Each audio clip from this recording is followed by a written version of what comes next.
ನಿನಗೆ ಏನು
ನನ್ನ ಗಡ 4.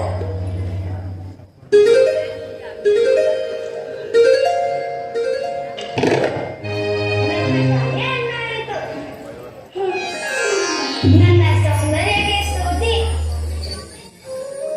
ನಾನು ಅದಕ್ಕೆ ಈಗ ಸೋತೆ. ಲಕ್ಷ್ಮಿ, ನಿನ್ನ ಸೌಂದರ್ಯಕ್ಕೆ ತಕ್ಕ ನಿನ್ನಲ್ಲಿ ಕುಶಲತೆಯು ಇಲ್ಲವೆಂದು ಕಾಣುತ್ತಿದೆ. ದೇವಿ, ಈ ಸಮಯದಲ್ಲಿ ನಿನಗೆ ಏನಾದರೂ ವರವನ್ನು ಬೇಕಾದರೆ ಕೇಳಬಹುದು. ಸ್ವಾಮಿ, ನಾನು ನಿಮ್ಮೊಡನೆ ಇರುವುದೇ ನನಗೆ ದೊಡ್ಡ ವರ. ಅದನ್ನೇ ನೀಡಿದರೆ ನೀವು ಸಾಕು. ಕಥಾ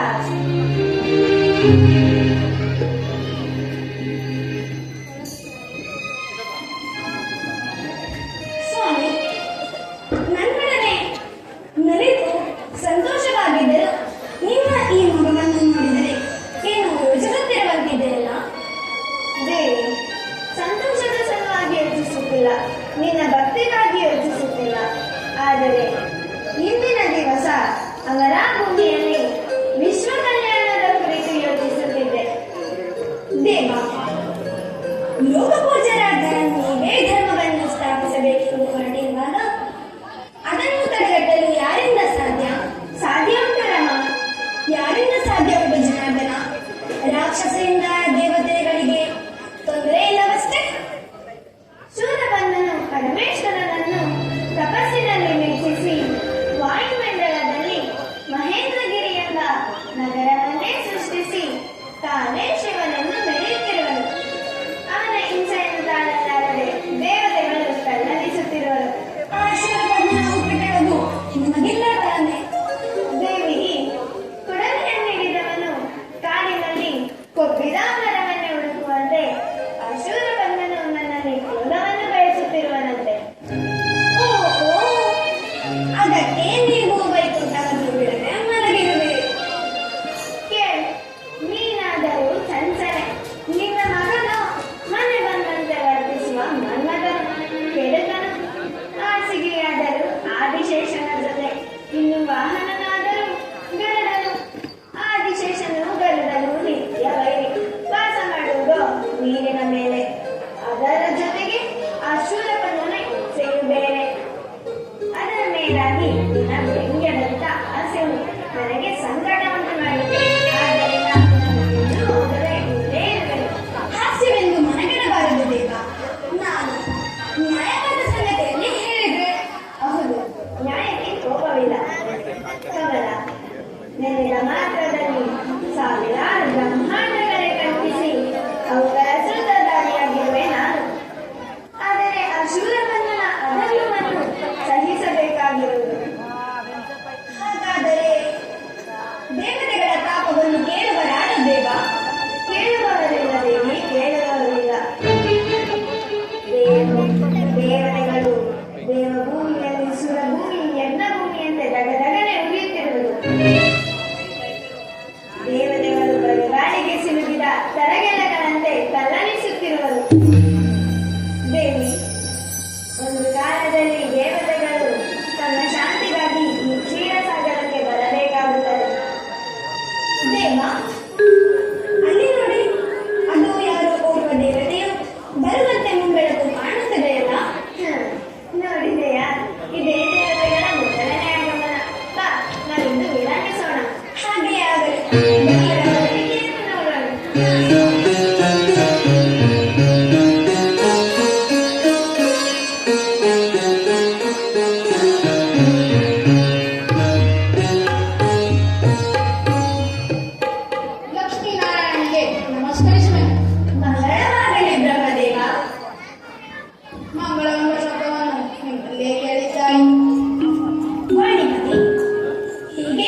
ತಿರುಗಲೇ.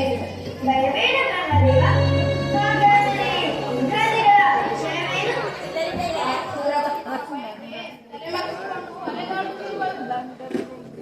ಹಾಗಾದರೆ ದೇವೇಂದ್ರನ ವಿಷಯದಲ್ಲಿ ನಾವು ಯೋಚಿಸಬೇಕಾಗಿರುವ ಸಂಗತಿ ಆಗಿದೆ.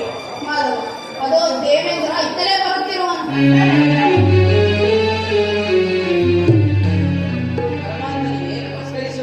ಮಗಳಾಗಲಿ ದೇವರಾಜ. ಮಂಗಳವಾಗಲಿ ಮಹೇಂದ್ರ. ನಿನ್ನ ಮನಸ್ಸಿಗೆ ಮರುಕದಿಂದ ತುಂಬಿದೆ. ಅಮರಾವತಿಯ ಮರುಕದ ಕಣ್ಣೀರು ಈಗ ಹೊಳೆಯಾಗಿ ವೈಕುಂಠವನ್ನು ತುಂಬಿದೆ. ಆ ಮರುಕವನ್ನು ಮಾಧವ ನೀ ಬಲ್ಲೆ, ಅಲ್ಲಿ ಕುಳಿತಿರುವ ಲಕ್ಷ್ಮೀದೇವಿಯೂ ಬಲ್ಲಳು. ಹೌದು ಮಹೇಂದ್ರ, ಈಗಾಗಲೇ ದೇವತೆಗಳ ಕಷ್ಟವನ್ನು ಬ್ರಹ್ಮದೇವರಿಂದ ತಿಳಿದೆವು. ಈ ಪೀಠವನ್ನು ಅಲಂಕರಿಸು. ಆಗಲಿ ಲಕ್ಷ್ಮಿ. ಸತ್ಯವಂತಿಯಾದ ಹೆಂಡತಿಯನ್ನು ಬಿಟ್ಟು ಪರದೇಶಿಯಾಗಿ ಕುಳಿತಿರುವನು. ವಿಧಾತನ ದರ್ಶನವು ಅಪೂರ್ವವಾಯಿತು. ಮಹೇಂದ್ರ, ಈಗ ಉಳಿದಿರುವುದೊಂದೇ ಆ ಶೂರ ಪದ್ಮನ ದೇಹದಿಂದ ಹೊರಹೊಮ್ಮುವ ರಕ್ತಪಾತ. ಅದು ನಮ್ಮಿಂದಲೂ ಸಾಧ್ಯವಿಲ್ಲ, ಆ ಶಿವನಿಂದಲೇ ಸಾಧ್ಯವಾಗಬೇಕು. ಆ ವಿಭೂತಿಯು ಈಗ ಮರೆಯಾಗಿದ್ದಾನೆ. ಅದು ಯಜ್ಞದೇವ ಇತ್ತಲೇ ಬರುತ್ತಿರುವನು. ಪರಮಾತ್ಮನಿಗೆ ವಂದಿಸುವೆನು. ಸುಖಿಯಾಗಿ ಬಂದೆಯೇ ಯಜ್ಞದೇವ? ಮಾಧವನೇ, ಸುಖವೆಲ್ಲಿಂದ ಬಂತು? ಶೂರಪದ್ಮನ ಅಂಕನಾದ ಮೇಲಲ್ಲವೇ ಸುಖ. ಎಲ್ಲರಲ್ಲಿಯೂ ಒಂದೇ ಸಮನಾದ ಎಡರಿಗೆ ಇರಲಿ. ಆ ಶೂರಪದ್ಮನ ಭಯವು ಈ ವೈಕುಂಠದಲ್ಲಿಲ್ಲ. ಸ್ವಾಮಿ, ಒಂದು ವೇಳೆ ಆ ಶೂರಪದ್ಮನೇನಾದರೂ ಈ ವೈಕುಂಠಕ್ಕೆ ಬಂದರೆ ಏನು ಮಾಡುವುದು? ರಮಣಿ, ಈ ಸುದರ್ಶನ ಚಕ್ರವಿರುವ ತನಕ ನಮಗಾರಿಗೂ ಬರೆಯುವುದು. ಸುದರ್ಶನದ ಶಕ್ತಿಯೇ ಕುಂದಿಲ್ಲ ಜನಾರ್ದನ. ಆದರೆ ಭಯಂಕರವಾದ ಚಕ್ರವು ಭೀತಿಯನ್ನು ತಪ್ಪಿಸಲಾರದು. ಶೂರಪದ್ಮನ ಮರಣದ ದೃಶ್ಯವನ್ನು ಕಂಡಾಗಲೇ ಅಡಗುವುದು ನಮ್ಮೆಲ್ಲರ ಭಯವು. ಭಯಪಡಬೇಡ ಅಗ್ನಿದೇವ, ಆ ಭೀತಿಯು ಈ ನಾರಾಯಣನ ಸನ್ನಿಧಿಯಲ್ಲಿಲ್ಲ. ಸುಮ್ಮನಾಗು ದೇವರಾಜ, ನನಗೆ ನಂಬಿಕೆ ಸಾಲದು. ನಂಬಿಕೆಯಲ್ಲಿ ಮನಮಾಡಿ ಬ್ರಹ್ಮದೇವ, ನೀವು ಕ್ಷೀರಾಬ್ದಿಯನ್ನು ಹೊತ್ತು ಆ ಶೂರಪದ್ಮನ ಇಲ್ಲಿಗೆ ಬರಲಾರನು.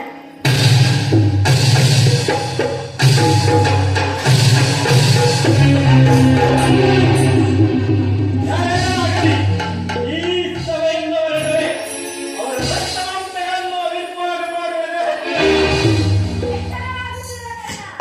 ಇದು ಕ್ಷೀರಾಬ್ದಿ ಎಂದು ತಿಳಿ. ಮಾಧವ, ಇದು ಕ್ಷೀರಾಬ್ದಿಯಾದರೇನು, ಕೈಲಾಸವಾದರೇನು?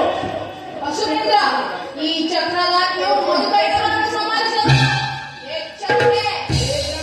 ಸಮುದ್ರಕುಲದ ಪಿತಾಮಹನಿಂದ ಸಹಾಯದಿಂದ ಸಂಹರಿಸಿದರೆ ಸಾಕು, ಮುಚ್ಚ ಬಾಯಿ.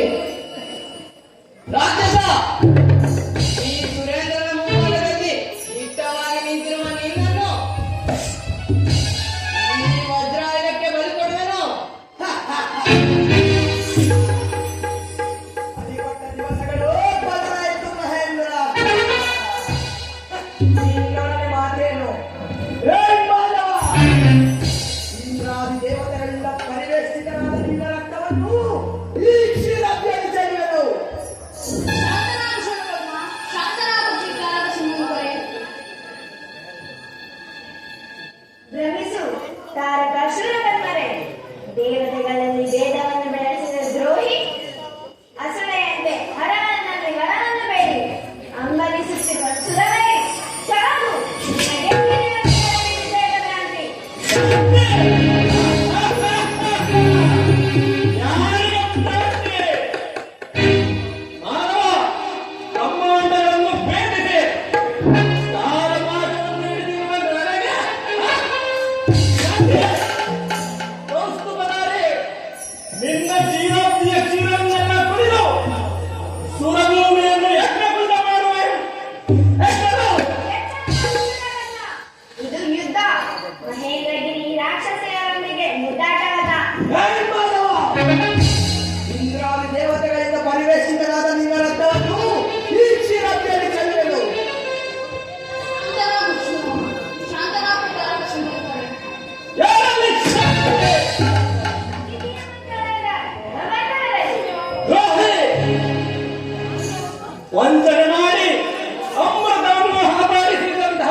ನಾನೇ ನಿಮ್ಮ ಮುಂದೆ ನಿಂತಿರುವ ಪರಶುವನು ಶರಣಾಗಿ ಇಲ್ಲವೇ ಮರಣಕ್ಕೆ ಸಿದ್ಧರಾಗಿ.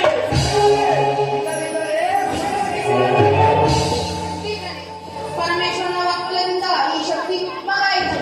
ಶೂರಪದ್ಮ, ಪರಮೇಶ್ವರನ ಬಲದಿಂದ ನೀನು ಪರಶುವನಾದೆ. ನಾವೆಲ್ಲರೂ ಆ ಪರಶುವನ ಅಧೀನರು. ಶರಣಾಗಿ.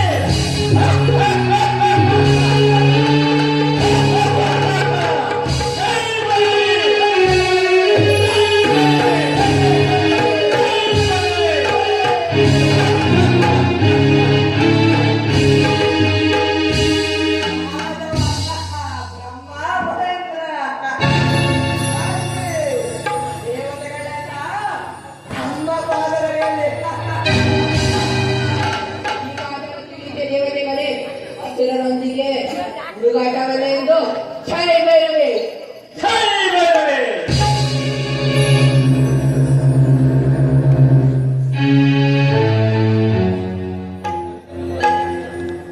ಮಾಧವ, ನಾವೀಗಲೇ ಶೀಘ್ರವಾಗಿ ಮುಂದಿನ ಕಾರ್ಯವನ್ನು ಯೋಚಿಸಬೇಕಾಗಿದೆ.